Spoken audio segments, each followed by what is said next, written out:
Happy Friday! We have Scout joining us today.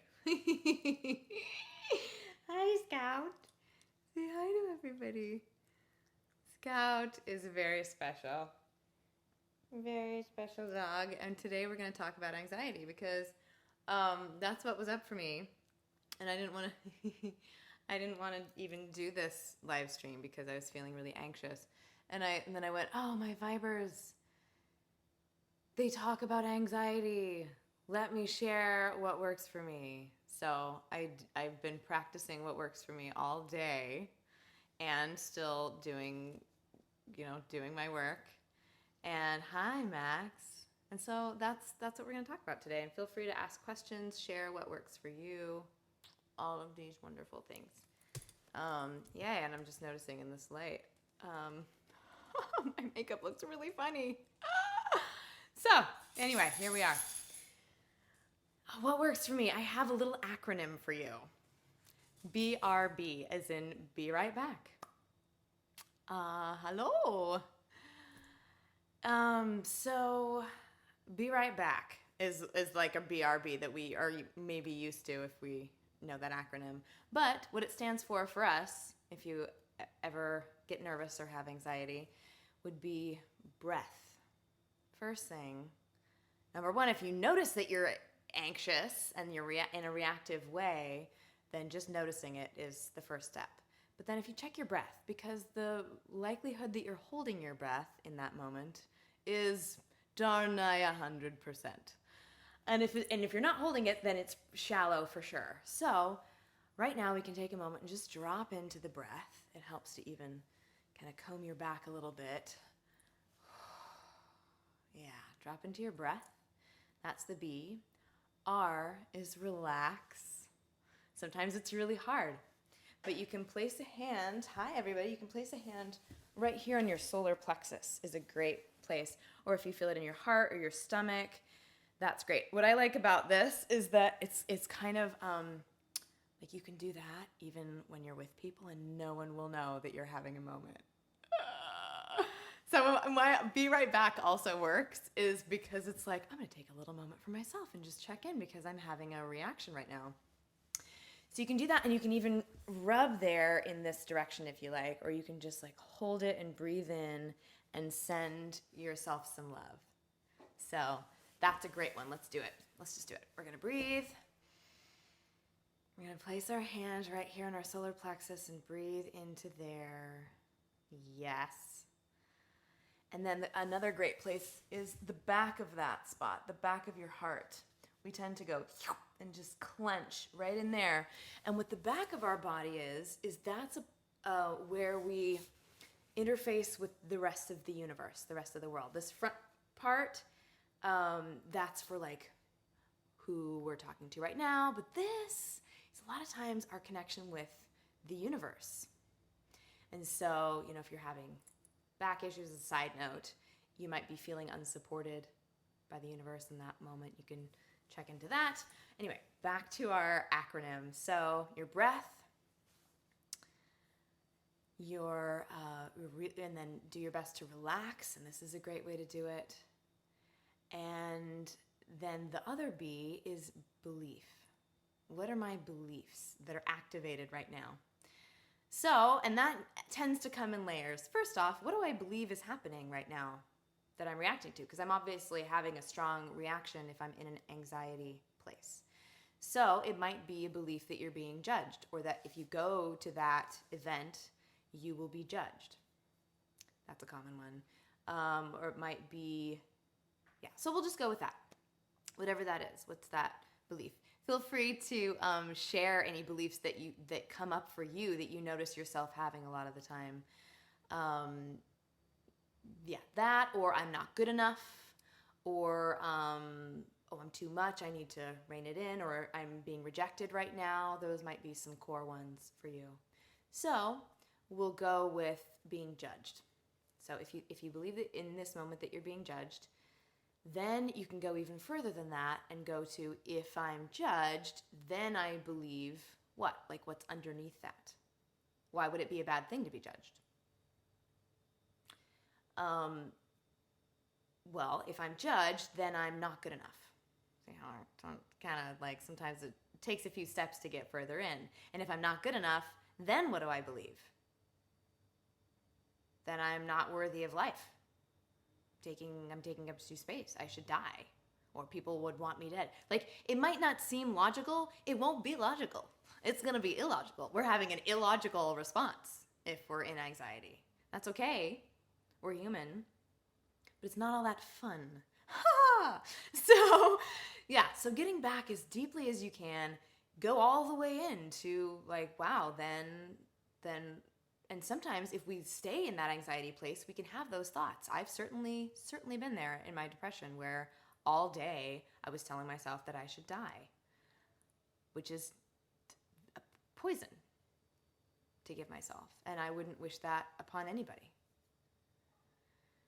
So if those were my thoughts, just recognizing, wow, all that is at the root of just this thought that I think I'm being judged. So now that we've gotten to the root of that, then we can look at, okay, I think I'm being judged, but what is that? That's like somebody else's thought about me that probably isn't true. It's probably not even true, right? They're probably too preoccupied with what other people or I think about them to be worried about judging me. So like 9 times out of 10, it isn't even true. Number 2, we'll never know if it's true. So if I'm letting something that's probably not true, that I'll never know whether it even is, affect me, then it just seems like a really, really small thing to go throw my whole day off for, right? So just knowing that can really help. It's like this workaround in my brain of, it just suddenly feels small again instead of like completely overwhelming because I'm in that response. So the first thing to do is to be able to recognize that I'm in the response, breathe as we were saying, place a calming hand on your solar plexus or your heart, or your belly, or all of the above. Just, massage it all. Breathe into that. And then this is an important thing. Let it be okay that you're feeling that. Instead of trying to avoid it, let it be okay. Oh, it's okay. I'm feeling anxious right now. That's okay. That's okay. It's okay. Just letting it be okay creates that space where now suddenly there's something that's happening and there's me. They're not like this mesh, right? Where I'm like, I am anxiety. No, you're not your anxiety. You're not the anxiety reaction. So going back to this little workaround in my brain of whatever I believe is true out there is probably not true. B, even if it were true, that's a tiny little thing that I don't have to let affect me. That's just some thought of some person. And yeah, sometimes that person is your boss, or like the object of your affection, or your family or something, and it can feel so important. And I get it. I totally get it. It can feel really, really important. And still doesn't make whatever they probably aren't, but may be thinking about you, true. It doesn't make it true. It's never gonna make it true. Whatever anybody else is thinking about you in this moment, which we'll never know, doesn't make it true. The only thing that makes something true for you is what you decide about yourself. Always. That's kind of amazing. That's kind of amazing.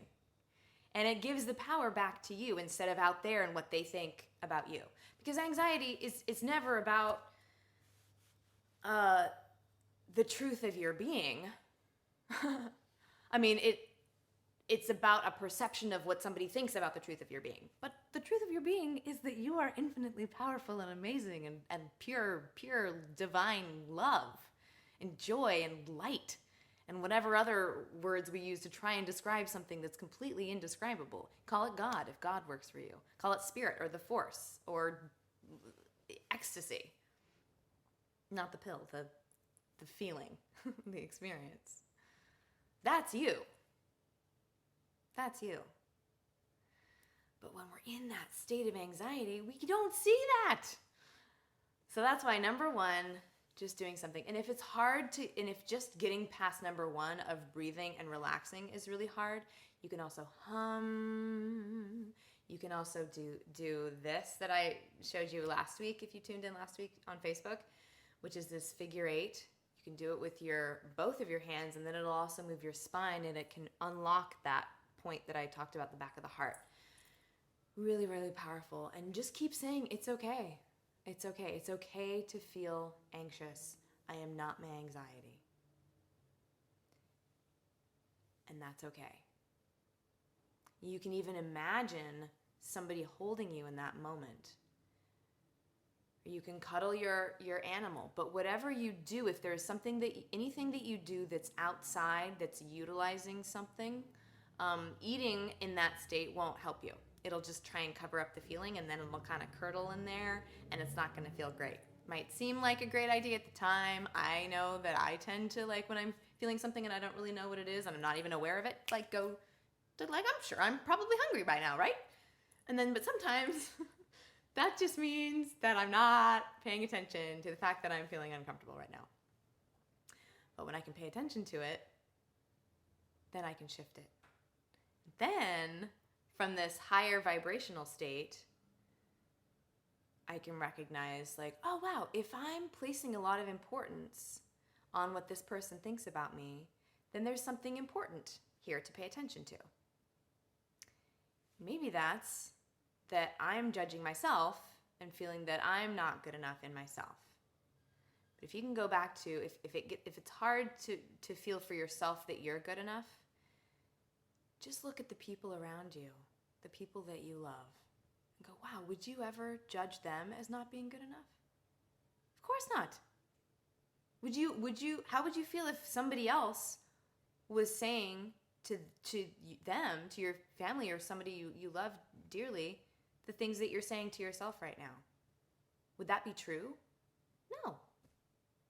No! They're amazing! Just like you. So, hopefully that's helpful. I'm going to read some of what you're saying. When did you first note you had some kind of anxiety? For me, it wasn't until mental health well-being really came into the forefront of society, and I realized, oh wow, I get that all the time. This is everything, kid. Wow, that's a great question. Gosh,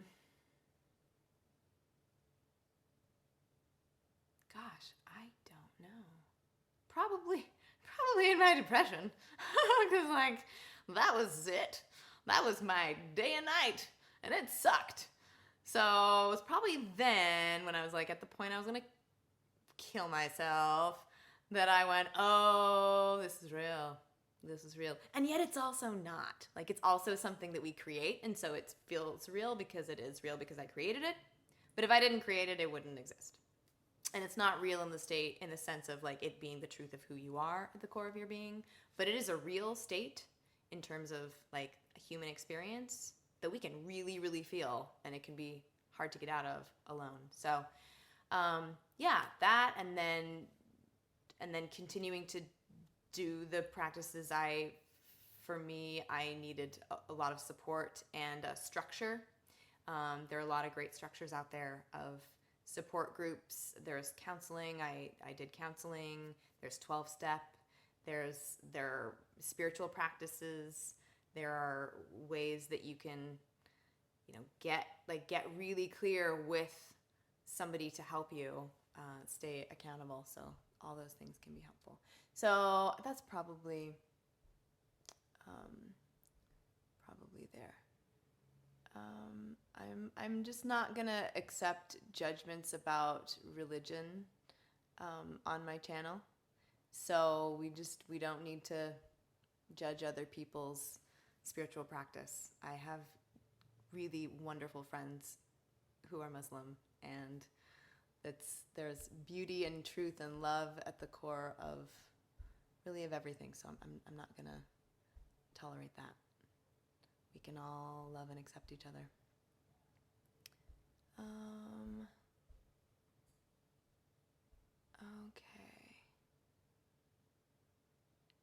everything will be solved when you turn to the religion of peace. You know what's funny is that, like,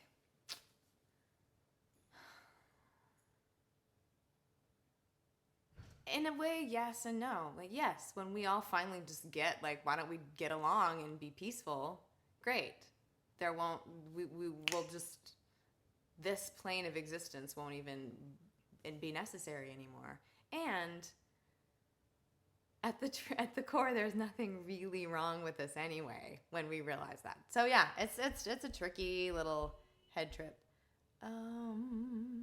Greetings from Western Siberia, Russia. So cool. Snow is falling. Great.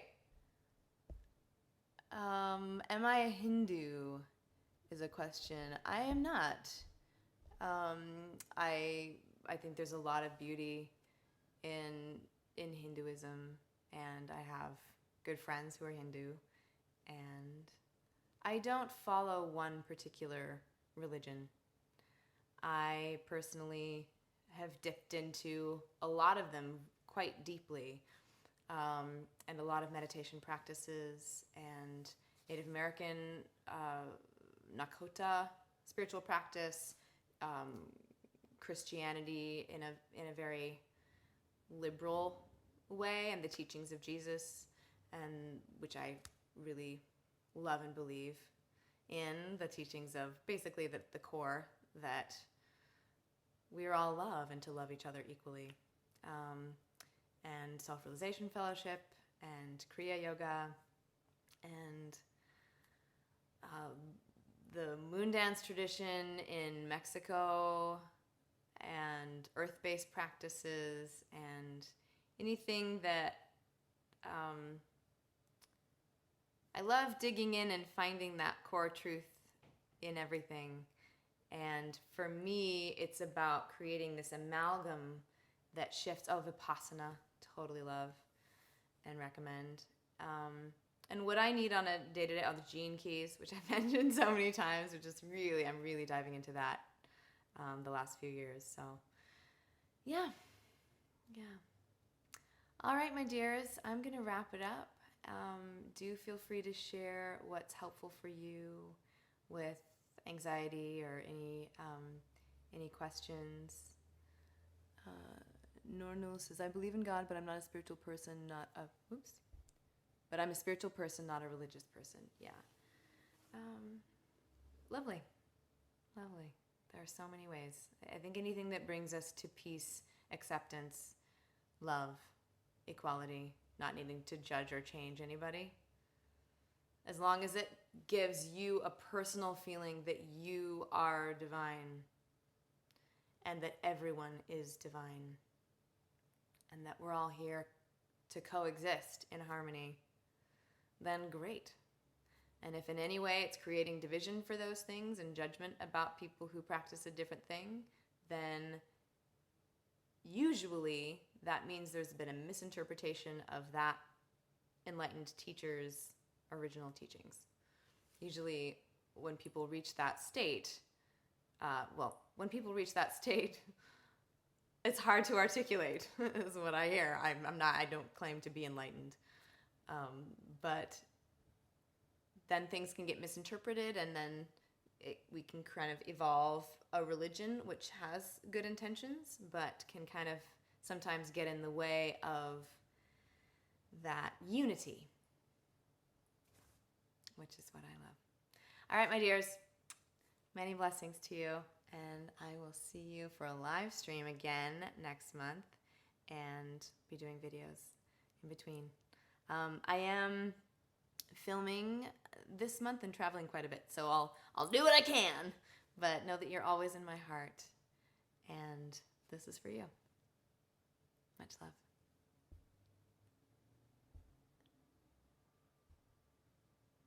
Thanks, Alex.